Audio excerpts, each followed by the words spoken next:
Hi అండి. అందరికీ నమస్కారం. నేనండి మీ బాలాజీని. ఎలా ఉన్నారు? బాగున్నారా?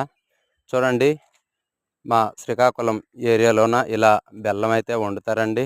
వండినాక ఈ చిన్న పెనంలో ఏసి ఇలా చల్లారబెడతారు. ఇలా ఎంత తరి కొడతా ఉంటే దీన్ని తరి అంటారండి. అలా ఆ చెక్క తెడ్డుతోని అలా తరి కొడతా ఉంటే కలరొస్తది. మంచి కలర్ వచ్చినంత వరకి అతను అలా తిప్పుతూనే ఉంటారండి. ఇలా తిప్పుతా ఉంటే అలాగ సల్లగవుద్ది. అలాగ చూడండి ఎంత మంచి కలర్ వస్తుందో. చాలా గోల్డ్ కలర్ వస్తుందండి. చాలా మంచిగా వస్తది. తర్వాత ఏమొచ్చేసి ఐరన్ బాక్సులంట ఏస్తారు. ఐరన్ బాక్సులంట ఏసి దానికి చక్కీలంటాం మేము. ఆ చక్కీలు చేస్తారండి. ఒక్కొక్కటి 17 కేజీలు, 10 కేజీలకి మీదే ఉంటాయండి ప్రతి చక్కెన్ను. అది సేలింగ్ అయిపోద్దండి. లారీలకి ఎక్కిపోతాయి.